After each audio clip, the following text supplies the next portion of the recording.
Let's look at something else now. I've spoken before about how, like many of you know that, you get onto a website and you might, as a dream, you search the price of a farm down in the country or some fancy car or a holiday you can't afford. And forevermore, you're inundated with advertisements for that particular unfunded dream. Just what do the big digital giants do when it comes to tracking your data and targeting you with advertising? Well, all that's about to be tested soon with the consumer watchdog, the ACCC, taking Google to court. Let's find out more about this from technology expert Trevor Long. Thanks for joining us, Trevor. This is big news this week that the ACCC is going to take on Google, essentially arguing that they're playing around with data, using data that we haven't given them permission to, as I understand it. Chris, it's very much David and Goliath here. I mean, you know, the ACCC is a big organisation here in Australia, and targeting Australian companies is good, but this is a global giant they're taking on, and what they're objecting to is Google's inability to properly articulate to us, the consumer, what they're doing with our data and how they're combining different bits of data they have. So I guess the simple example here is Google. We all know, essentially, that Google know what we search for.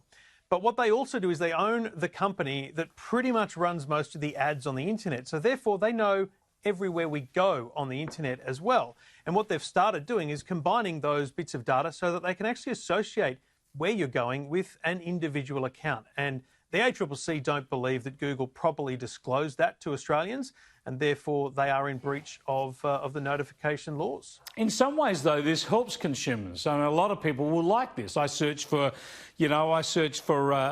Mazda, and they're going to keep sending me some ads for similar vehicles. I search for a house in Essendon, and I'm going to get bombarded with more ads, and it's actually convenient for me. Where do we draw the line between what's convenient, what consumers might want, and what we object to? Yeah, I'm not sure Rod Sims spends a lot of time on the internet searching for stuff, so I'm not sure he realises how good it is to get targeted advertising as opposed to completely random advertising. We often don't realise how targeted it is, and I think that's the ACCC's objection. Are we willingly opting into this, or are we unwillingly handing over our data? See, Google's a free service, but we're paying for it, and that's what the ACCC argue. The ACCC argue our data is our payment to Google, and therefore there should be some informed consent.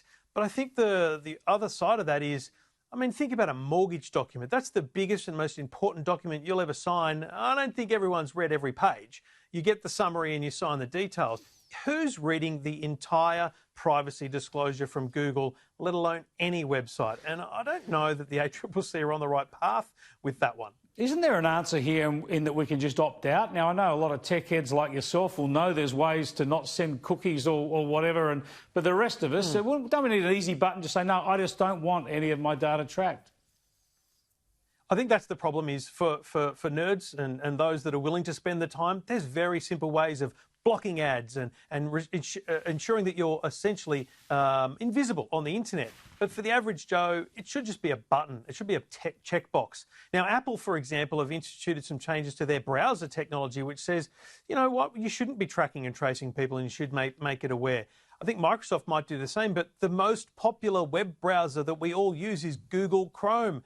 Breaking news, it's owned by Google. They're willing and they want our data. So there would have to be a mass movement of people not wanting to disclose their data.